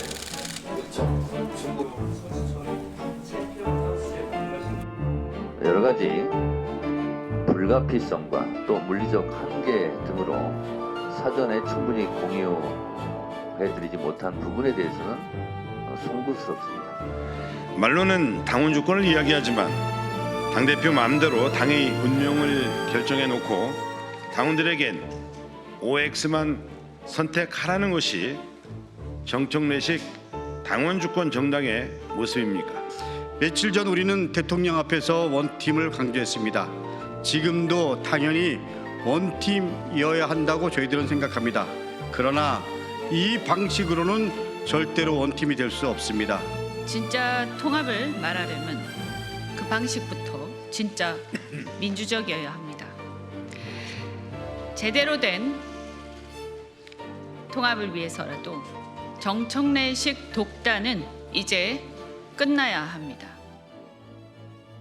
충북 진천에서 현장 최고위원회가 있었는데 최고위원 3명이 아예 가지를 않고 국회에 가서 기자회견을 한 겁니다. 내용은 보신 대로고요. 정청래 대표에 대한 그 반대 목소리가 김 의원께서 보시기에 예상보다 좀 큽니까? 아유 참 질문이 곤혹스럽습니다. 예. 뭐 곤혹스럽지만 현재 상황을 또 말씀 안 드릴 수는 없는 거죠. 사실 뭐 굉장히 많은 당원들이 정청래 대표를 절대적으로 지지해서 당대표가 되지 않았습니까? 그리고 지금까지 어쨌든 잘 순항해 오셨다고 저는 생각을 합니다. 근데 어제 저도 의원총회 현장에 좀 있었고 의총장을 들어가는 과정에서 막 술렁술렁 대고 있는 거예요. 의원들이요? 예, 그래서 아니 도대체 뭔데 이렇게 술렁술렁 대고 있는 거야? 뭐 좀 좋은 일 있어? 이제 얘기했더니 조국혁신당하고 이제 합당 기자회견을 좀 하고 있다는 겁니다. 굉장히 깜짝 놀랐죠. 놀랬고 어쨌든 당 대표님이 들어오셔서 긴급하게 어쩔 수 없었다 이렇게 말씀하셨을 때도 많은 의원들이 상당히 좀 뭐 평정심을 좀 약간 잃어가는 과정까지 예, 모습을 좀 보이는 게 좀 보였습니다. 어떤 의원님은 잘했다고 옹호하시는 분들도 계셨는데 상당수의 대부분의 의원들이 뭐 합당하는 것을 반대하는 것이 아니라 절차적 과정에 대해서 이제 문제 제기를 하셨고요. 그것이 이제 오늘까지 계속 좀 이어지고 있는데 제가 볼 때는 그 지금 절차적 과정 과연 이것이 이제 합당을 하자는 제안이었느냐 아니면 합당을 하자는 통보였느냐 예. 이것과 관련해서 아직 당 내부에서 여러 가지 논의들이 좀 있는 과정이고 제가 봐서는 뭐 상당수의 의원들과 당원들이 예. 이 문제와 관련해서는 조금 더 정청래 대표가 좀 약간 좀 실수하지 않았느냐 이런 정도의 인식을 갖고 있고 아마 좀 더 좀 깊은 논의들이 예. 본격적으로 좀 이루어질 거라고 생각합니다. 그러니까 조국혁신당하고 합당하는 거 아니 큰 틀에서는 공감하지만 네, 그렇죠. 그 예. 방법과 시점에 대해서는 상당히 불만이 나온다는 말씀. 그렇죠. 지금 이제 조국혁신당과의 그 합당 문제를 대체적으로 좀 지방선거 이후로 좀 판단을 많이 했죠. 왜 그러냐면 지금 민주당 입장에서는 이번 지방선거 승리를 위해서 일찍부터 지방선거 출마 예정자들이 등록을 했고 교육을 다 하고 있고 또 지금 이제 당 공심이라든가 공관이 또 뭐 선관위 이런 부분들을 다 구성하고 있는 과정이거든요. 예. 근데 갑자기 이제 합당을 하게 되면 이게 다 지금 틀어져 버리고 여러 가지 좀 일종의 물론 잘 될 것이긴 합니다만은 예. 뭐 과정 속에서 불협화음이 생길 수도 있지 않겠습니까? 이런 부분들에 대한 이제 그 당원들의 불만 같은 것들이 함께 표출이 된다라고 좀 볼 수 있죠. 그럼 오늘 정청래 대표가 사과할 각오로 제안을 했다. 약간 뒤로 물러서긴 했는데 요 정도로는 지금 당내 반발을 조금 뭐 해소하기 지금 힘들다고 오늘 보죠. 그 이현주 의원 또 황명선 의원 또 강덕구 최고 그러니까 이 세 최고가 기자회견을 했는데 그 기자회견 안에 핵심적 내용은 이와 관련된 사과뿐만이 아니라 그쵸. 이렇게 예. 합의되는 과정, 이 제안하는 과정에 대해서 좀 공개해라라고 했는데 예. 이 부분을 이제 정청래 대표가 공개할 수는 없으나 당정청이 오랫동안 회의해 왔다 이렇게 또 이야기를 하셨잖아요. 그런데 당내 그 공보국에서 청와대와는 상의한 바는 없다. 또 이런 상의한 바 또 없다. 뭐 이런 이야기를 예. 했는데 저는 뭐 이런 정도 지금 이제 사과 정도로 끝날 일은 아닌 것 같고 제가 나름대로 이 문제와 관련해서 아마 의원들 간의 제2차 정책의총을 통해서 뭔가 새로운 논의들이 좀 있을 거라고 생각합니다. 그러면은 지금 3명의 최고위원이 이제 3가지를 요구를 했습니다. 대표의 공식적인 사과하고 요겁니다. 독선적인 당 운영에 대한 재발 방지 대책을 내달라고 하는 거고 당원들에게 왜 이렇게 합당을 제안했는지 그 과정을 진상을 공개해달라고 3가지 요구를 했어요. 김종표 의원, 현재로서는 지금 공개적으로 나온 정청래 대표에게 요구하는 게 요거죠, 요수죠. 그렇죠. 3인의 최고위원들이 요구하는 상황이고요. 말씀하셨던 것처럼 좀 뜬금없어 그런 것 같아요. 그러니까 언젠가는 당연히 합당이라고 하는 부분이 나올 수밖에 없지만 지방선거를 앞두고 당 내부에서 최고위원들 간에 좀 사전적인 논의를 통해서 뭔가 합의를 보고 그 합의하에서 뭐 합당을 제안을 한다고 하더라도 제안을 해야 되는 상황인데 그런 것 없이 갑작스럽게 제기를 하다 보니 또 하필이면 그 제안한 날이 어떤 날이었냐면 권리당원 1인 1표제에 대한 여론 수렴을 하는 장에서 그런 제안을 해버리니까 이율 배반적인 거 아니겠습니까? 그러니까 당원들을 1인 1표로 얘기한다고 하면서 합당 제안을 당대표가 지도부와 얘기하지 않고 제안을 하면서 그 진위가 무엇인가라고 하는 그 진위에 대해서 여러 가지 해석들이 나올 수밖에 없는 상황이었었고요. 또 하나는 이 물리적으로도 가능한가 이런 게 있어요. 그러니까 저 3개월 정도밖에 안 남았거든요. 그러니까 합당, 그다음에 그 위에 공천, 선거 준비. 근데 합당이라는 게 어떤 겁니까? 당의 정체성을 새롭게 만들어가는 과정이거든요. 굉장히 중요한 논의가 벌어질 수밖에 없고 이 과정에서 사람이 섞여야 상당히 갈등이 많을 수밖에 없는 측면입니다. 또 하나는 지분 문제부터 시작을 해서 여러 가지 예를 들면 서로가 나눠야 될 몫에 대한 싸움이 벌어져요. 아마 이 부분이 가장 큰 싸움 중에 하나일 겁니다. 근데 이 하나하나가 계속 문제가 나오기 시작하게 되면 합의 절차가 계속 늦어질 수밖에 없는 거예요. 그러면 결론적으로 누가 여기에 대해서 피해를 보겠습니까? 제안하신 분들이 피해를 볼 수밖에 없는 상황인데 이걸 왜 제안했을까라고 하는 부분과 관련해서 당내에서 논란이 많은 것 같고 저는 이 말에 참 동의했어요. 그러니까 상대당 지도부는 미리 알고 우리 당 지도부는 까맣게 모르는 게 말이 되느냐. 그러니까 이게 뭐냐면 신뢰 문제거든요. 아니 어떻게 조국 당대표는 알고 있는 사실을 우리 최고위원들은 모르고 있지? 그렇다면 우리는 무엇을 위해서 합당을 하는 거지라고 하는 근본적인 고민들이 있기 때문에 저는 지금 상황 자체가 당의 분란과 어떤 갈등 어떤 이런 걸로 가는 것보다는 적어도 정청래 당 대표가 합당에 대한 정확한 진지가 무엇인지에 대해서 좀 지금 문제 제기한 3인의 최고위원들과 허심탄회하게 얘기를 제기한다는 생각이 들고요. 예. 또 하나는 가장 큰 논란은 청와대 인지 여부예요. 청와대와의 협의 여부예요. 근데 정청래 당대표 말대로 충분히 논의가 된 건지 아닌 건지에 대해서 상당히 좀 예. 설왕설래가 있는 상황입니다. 예. 저는 이게 빨리 매듭 짓지 않게 되면 나중에 되게 대단히 중요한 내관이 될 수도 있어요. 그래서 요 두 가지 정도는 예. 초반에 빨리 풀어야 된다. 우리가 뭐 합당하지 말자는 얘기가 아닌 거니까 예. 좀 그 정도의 역할을 정청래 당대표가 빨리 조속히 좀 처리를 해야 되지 않을까 생각을 합니다. 그러니까 쟁점이 크게 세 가지입니다. 청와대 조율이 있었느냐, 그리고 왜 이 시기냐, 그리고 정청래 대표는 대체 왜 이 제안을 했느냐인데, 먼저 청와대 관련해서 우상호 수석이 관련한 내용을 언급한 게 있습니다. 한번 들어보겠습니다. 이거 꽤 오래된 얘기입니다. 합당 준비된 게요? 준비라기보단 합당하는 게 어떻겠느냐, 통합하는 게 어떻겠느냐라고 하는 논의는 물밑에서 예. 수개월간 진행돼 왔다고 알고 있고요. 언젠가는 같이 갈 수밖에 없지 않겠냐 하는 정도의 말씀을 들은 적이 있는데 예. 지금 바로 어떻게 추진해봐라 이렇게 얘기하신 적은 없어요. 그러니까 언젠가는 해야 되는 거 아니냐. 원론적인 수준에서 얘기가 오갔다는 것이 우상호 전 수석의 얘기인 것 같아요. 근데 최근에 정청래 대표하고 이재명 대통령 당청 균열, 갈등 뭐 여러 가지 얘기들이 나온 상태에서 요 얘기가 또 나오면 이게 또 엉뚱한 대로 번질 수도 있는 거잖아요.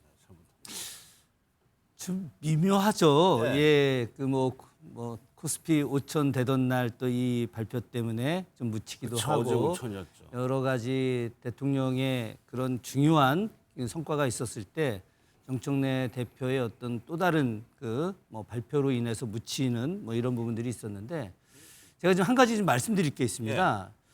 우상호 전 정무수석이 그 원론적인 말씀을 하신 건데 대통령의 공식적인 발언 되게 중요한 내용이 있습니다.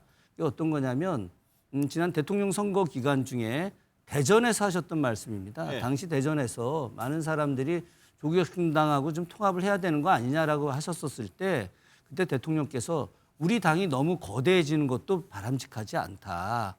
예, 그래서 민주당은 민주당대로 조국혁신당은 조국혁신당대로 각각의 역할을 열심히 하고 그 과정에서 서로 시너지 효과를 얻는 것이 좋겠다라고 굉장히 많은 대전 시민들 앞에서 공개적으로 말씀을 하셨습니다. 그러나 이제 이런 과정 속에서 이제 저희들도 그런 이야기를 많이 합니다. 사석에서 아니 조국혁신당 의원들하고 아니 우리 합당해야지. 그러면 조국혁신당 의원들도 아 합당해야죠. 그러면 언제 할까? 뭐 농반 진반으로 제가 한창민 사회민주당 대표한테 아유 우리 합당해서 같이 해야지. 뭐 이런 이야기도 하고 그러면서 전반적으로 좀 그래도 우리 진보 진영이 합당해서 뭔가 열심히 하는 게 좋지 않겠느냐라고 이야기했지만 그러나 물밑에서 수개월 동안 뭐 그 조국혁신당하고 합당하기 위해서 논의를 했다라고 하는 것은 그것은 약간 제가 볼 때는 대통령의 뜻과는 거리가 좀 있는 것 같고 그러나 이제 다시 원론적으로 말씀드리면은 진보 진영이 합당한 것에 대해서는 찬성하는 거죠. 이걸 누가 반대하겠습니까? 누가? 저는 반대하는 사람은 전혀 없고 다만 절차적 과정에서 이것이 정말 진지한 논의와 서로 간의 모든 것들이 만족스러운 과정을 이끌어내는 이런 것들이 필요하다는 것이 저희들의 이제 주장이죠. 그러니까 앞서 당 공보국에서 청와대와 상의한 바 없다라고 얘기한 게 좀 뭐 아니 정리가 될 것 보십시오. 같아요. 자, 이게 만약 수개월 전에 상의했으면 정청래 대표가 우상호 전 정무수석한테 이야기를 했어야 될 거 아닙니까? 그렇겠죠. 근데 우상호 정무수석이 자기한테 얘기한 얘기는 안 하잖아요. 그리고 하루 출근한 홍익표 수석한테 전화해서 아주 깊이 있는 얘기를 했겠습니까? 아니 그건 말이 안 되는 이야기죠. 그냥 그 뭐 서로 간에 이런 정도로 이야기할 수는 있겠다라고 하는 내용과 홍익표 수석도 뭐 덕담 정도로 이야기를 했을 것이고 그래서 이런 내용이 있다라고 하는 걸 뭐 대통령께 보고를 했겠고 대통령도 그것에 대해서 이렇게 급하게 이야기될 거라고는 본인도 상상을 못 하셨겠죠. 그렇기 때문에 대통령이 어떤 생각을 갖고 계시는지는 뭐 아직은 알 수 없긴 합니다만은 저도 뭐 여러 가지 스크린 왜 안 해봤겠습니까? 예, 그런데 좀 이것과 관련해서는 약간의 좀 시간을 좀 두자라고 하는 의견이 여러 면에서 많이 있는 것 같습니다. 예, 그러네요. 만약 상의가 됐다면 우상호 수석이 당사자였을 것 같은데 그러면 정청래 대표는 왜 이 합당을 해명을 던졌느냐입니다. 일각입니다. 뭐 야권에서는 이런 해석도 좀 나오고 있는데 한번 들어보겠습니다. 본인이 공천권을 행사한 적은 없기 때문에 그런 상황 속에서 조국혁신당의 의원들뿐만 아니라 당원들까지 본인 당대표 연임의 어떤 세력으로 포섭할 수 있다 그러면 뭐 남는 장사겠죠. 서울시장 자리를 조국 대표한테 주는 것 아니냐 이런 얘기도 좀 여의도 일각에서 돌곤 하는데 당장 당내 입지를 다지는 데 있어서는 뭐 일단은 손을 잡자, 저는 그런 판단이 있었을 거라고 봅니다. 이 내용은 두 분께 먼저 여쭤볼게요. 그러니까 정청래 대표 입장에서 이 천하람 의원의 발언을 기초로 하면 당내 입지 이고 차기 대권하고 조국 시장에게는 다른 거 서울시장이라든가 이런 걸 건넨다는 얘기가 이제 여의도에 있다는 거거든요. 어떻게 생각하세요? 저는 지금 이 민주당과 그리고 조국신당 합치는 게 이게 뭐 화제가 될 만한 일인가 생각이 드는 게 이건 사실상 같은 뿌리 같은 당이에요. 지난 총선 때 위성정당이에요 이게. 그러니까 지역은 민주당, 비례정당은 조국당 그랬던 거 아니에요? 그러니까 선거 끝나고 나면 바로 합쳤어야 되는 거예요. 우리 국민의힘도 바로 합쳤거든요. 근데 이제 워낙 의석이 많다 보니까 이게 이제 비례는 따로 당을 두고 이제 마치 다른 당인 것처럼 의정 활동할 때 옆에서 힘을 실어주는 이런 역할을 해서 표현이 어쩔지 모르겠지만 상당히 재미를 봤거든요. 근데 문제는 이번에 지금 이제 지방선거를 앞두고 조국 당대표가 자기 기반을 이제 지방선거를 통해서 확보를 하면 앞으로 컨트롤하기가 굉장히 힘들어질 수 있다. 그리고 호남에서는 조금은 그래도 뭐 사람이 있더라도 약간 경쟁할 수가 있고 수도권에서 상당히 뭐 치열한 경쟁하게 되면 서울 같은 경우는 의외의 결과가 나올 수 있기 때문에 지금 정청래 대표로 봐서는 이유 여하를 막느라고 선거에서는 이겨야 되는 거예요. 이기고 나야지 그다음에 연임을 하든 뭐든 하든 대권 가든 할 거 아닙니까? 그런 차원에서 가장 우선순위에 둔 것이고요.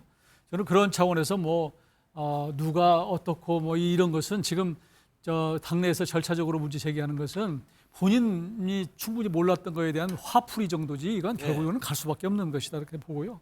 오히려 저는 뭐 정청래 대표가 결국은 탑다운 방식으로 얘기를 했는데 그건 정당의 통합은 저런 식으로 갈 수밖에 없고 이제 수습해가면서 이 시점을 놓치면은 사실 양쪽 다 이제 예비부등 놓고 오기 때문에 어려워지는 거예요. 그래서 저는 늦지 않은 시점을 잡아서 탑다운 방식으로 한 건데 이건 뭐 시간 가면 충분히 민주당 내부도 그렇고 다만 조국 정당에서는 조금 더 지분을 확보하기 위해서 말 나오는데 보니까 이제 뭐 우리는 뭐 썸 타자는 거지 결혼하는 게 아니다 이렇게 얘기를 하는데 거기는 좀 그런 지분을 좀 찾고 싶은 생각이 있나 이런 생각이 드는데요. 저는 뭐 무난하게 합당이 되리라고 생각하고 그게 정상이라고 생각합니다. 그럼 최수영 평론가는 정치적 득실을 따져 보면은 어떤 세법이 들어가 있다고 보세요?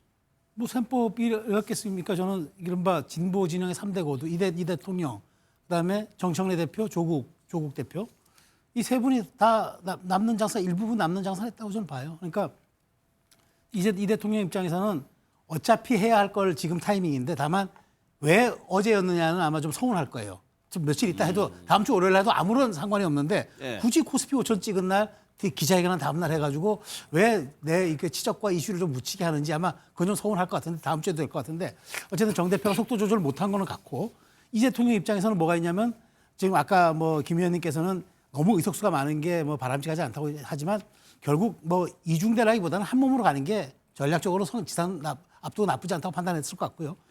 또 두 번째 수혜자는 뭐 당연히 이제 정청래 대표죠. 정청래 대표는 가장 큰 사실 수혜자죠. 일종의 자기 구심력을 강화도 하고 그다음에 친명까지 친문까지 끌어들이는 일종의 완전한 그 플랫폼 단일화를 또 이뤄낼 수 있는 소득도 있고 그다음에 조국 대표 입장에서는 지금 어쨌든 거대 정당의 몸을 담으로써 본인도 잠재적 대권 주자로서 활수할 수 있는 큰 물을 만난 거고요. 이재명 대통령 또 하나 소득이 하나 있네요. 조국 대표를 끌어들임으로써 일종의 매기 효과를 민주당 내에 좀 할 수가 있는 일종의 레버리지를 다양성 있게 좀 가져갈 수 있는 그런 정치 효과도 있을 것 같아서 저는 이게 이와 요거가 다 맞아떨어진 케이스인데 다만 시기적으로 어제 했다는 거에 대해서 좀 부글부글하고 청와대도 굉장히 기분이 좀 나쁠 것 같아요. 그렇지만 뭐 대놓고 얘기하기 또 어려우니까 그냥 최고위원들이 이렇게 대리 분노를 좀 해주는 게 아닌가 저는 그렇게 봅니다. 그럼 시기에 관련해서 박홍근 의원 같은 경우도 그 부분을 지적하고 있는데 박홍근 의원 얘기 들어보고 한번 이어가도록 하겠습니다. 오늘 코스피 5천이 장중 돌파도 했죠. 그러니까 이런 좋은 아주 시기인데 갑자기 빅 이슈가 이런 것들 다 덮는 형국이 되었지 않습니까? 대통령도 오랜 지론이 있었던 것이고 그래서 언젠가는 뭐 같이 가야 되는 거 아니냐라고 생각을 할 법한데 문제는 그걸 이제 대표가 그냥 느닷없이 갑자기 제안하는 방식에 대한 문제 제기를 하는 것이고 이제 방식에 대한 문제 제기인데 이제 두 분이 그렇게 얘기를 하셨어요. 결국에는 다 좋은 거니까 될 거다라는 하고 저 시기 문제에 대해서 김 의원은 안 할 수는 없는 상황이죠 지금. 예. 제가 볼 때 뭐 제가 초선이기 때문에 어떤 정치적 판단이나 정무적 판단이 좀 부족할 수는 있긴 하겠습니다만은 대표가 이렇게 이야기를 했고 또 조국혁신당 대표하고 조국 대표하고 사전에 전날 논의를 한 거 아니겠습니까? 예. 그리고 나서 발표를 한 건데 이것을 갖다가 뭐 감정적인 것으로 안 하겠다 이렇게 할 수는 저는 없다고 생각을 합니다. 공당적 입장에서 저는 해야 한다고 생각하죠. 근데 이런 건 있습니다. 즐겁게 하는 것과 마지못해 하는 것. 예, 이 차이는 전 분명하다고 생각하고 즐겁게 했을 때는 양쪽이 서로 다 즐거워서 으쌰으쌰 하면서 서로 또 양보할 건 또 양보하고 배려할 건 배려하고 이러면서 이제 완벽한 모양새를 갖추는데 이게 마지못해 할 때 그때는 서로 간에 글쎄 뭐 그렇게 될는지는 잘 모르겠지만은 나름의 어떤 지분 나누기 같은 걸 또 하지 있을 수 않겠습니까? 있죠. 충분히 있을 수 있죠. 양당이 합당을 하는데 무조건 어느 한 일방이 무조건 안으로 들어오는 방식은 아닐 테니까요.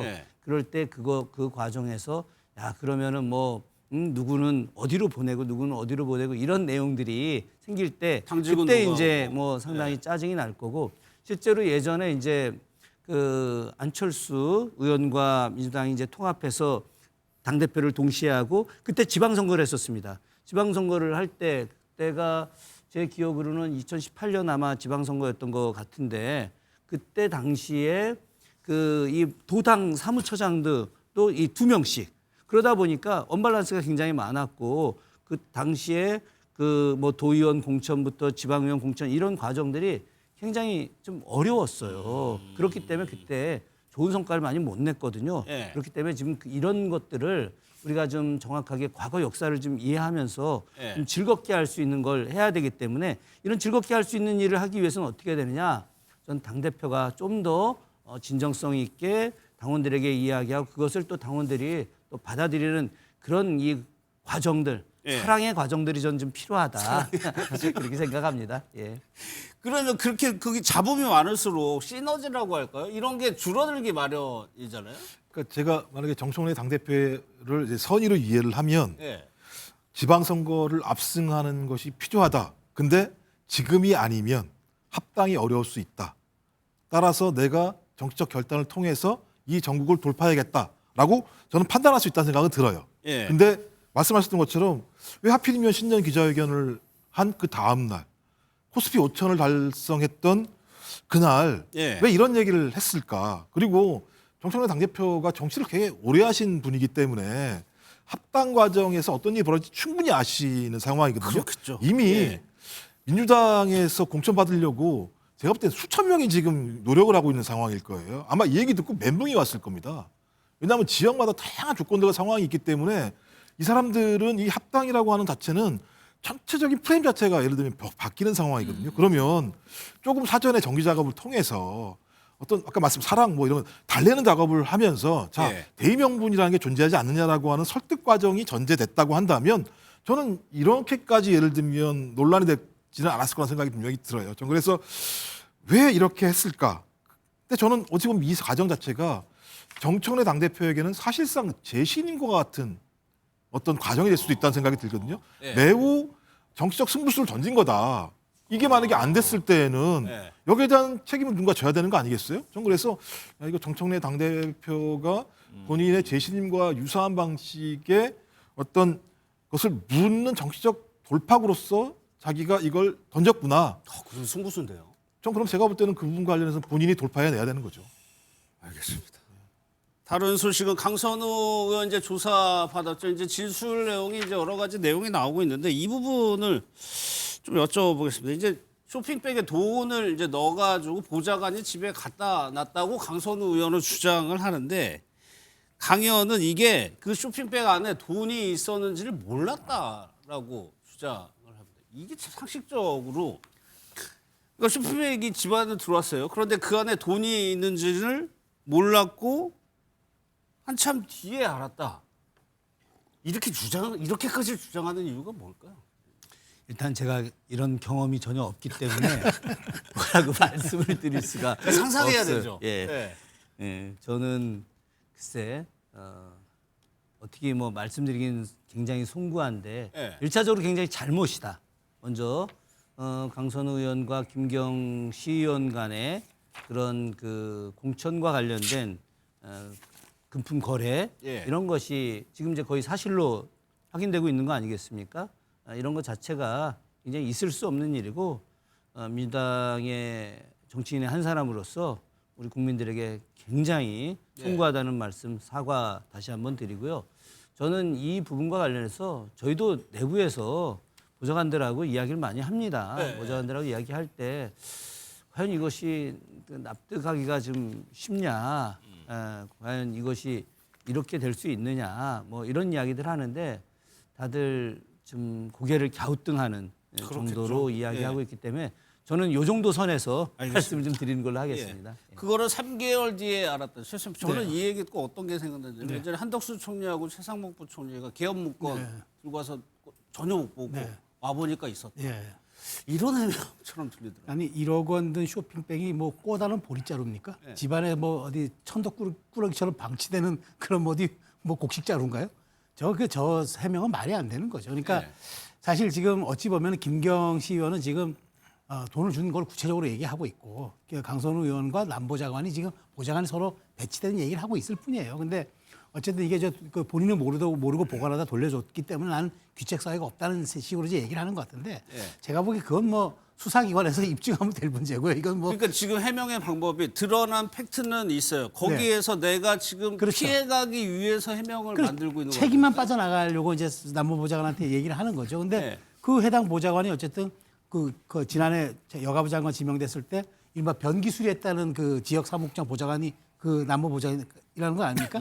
제가 보기에 뭐 두 사람 얘기는 대질만 하면 어느 정도 이건 뭐 가려질 수 있을 것 같은데 저는 어쨌든 이제 강선우 의원 입장에서는 드러난 정황 증거가 너무 명백해요. 명백하니까 이걸 어떻게 빠져나가기 위해서는 안 받았다 할 수도 없고 뭐 돌려준 것도 맞는 것 같으니까.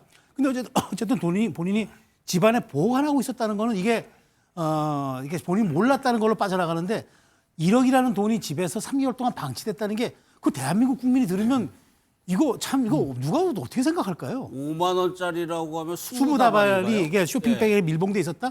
근데 그게 집안에 3개월 동안 방치돼서 굴러다녔다? 저는 저도 여기까지만 하겠습니다. 이 의원님께 이거 여쭤볼게요. 그래 돈을 1억 원을 돌려줬어요. 그런데 이 김경시 의원이 주변 사람들을 해요. 이른바 쪼개기 후원금이라고 하던데 1인 최대가 500만 원이죠. 해가지고 그거를 후원을 했다. 이거는 어떻게 해석해야 되는 겁니까? 그것도 뭔가 하여튼 정치적인 어떤 목적이라고 그럴까?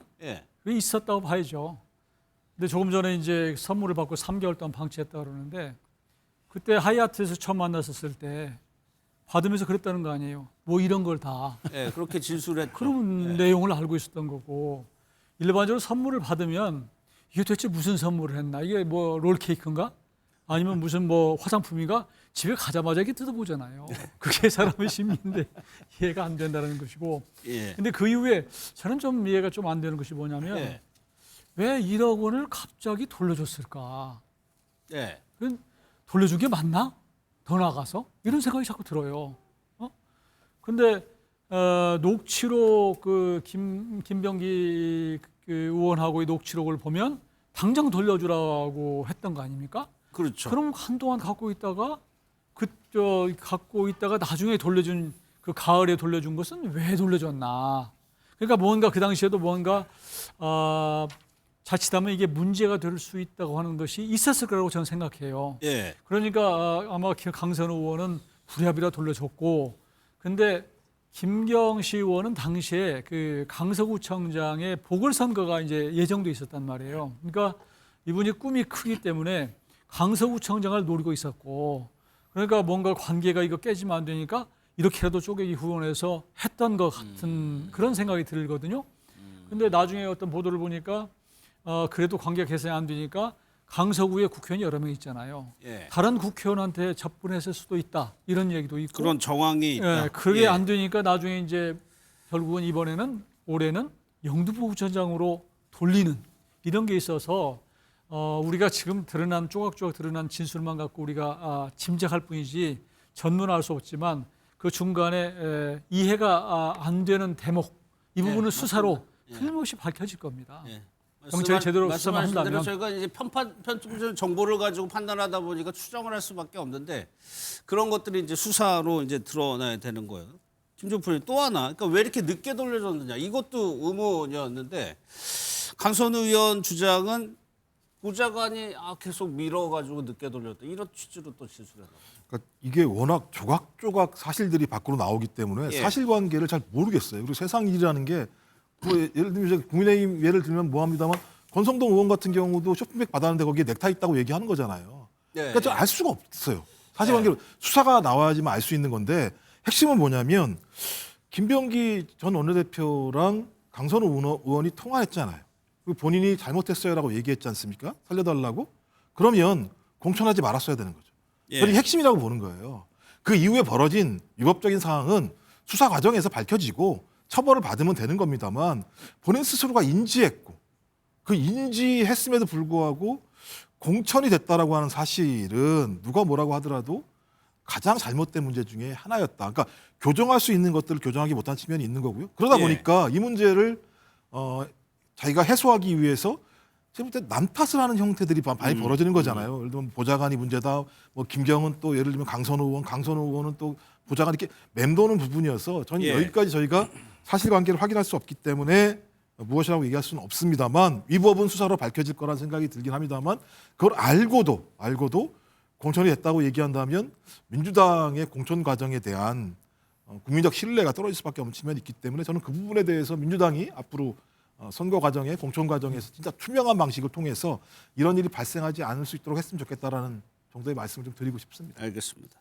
미국에서 들려온 소식 하나 살펴볼 텐데 쿠팡의 투자회사 두 곳이 USTR이라고요. 미국의 무역대표부에 이것 좀 조사 좀 해달라고 요청을 했고 우리나라에는 중재의향서라는 거를 이재명 대통령과 법무부 앞으로 보냈습니다. 그런데 그 안에 내용을 보면 이렇게 얘기를 하고 있어요. 한국 정부가 중국의 대기업 경쟁사를 보호하기 위해서 쿠팡을 표적으로 삼았다라고 주장을 하고 있습니다. 또 하나, 한국이 베네수엘라 상황과 비슷하다.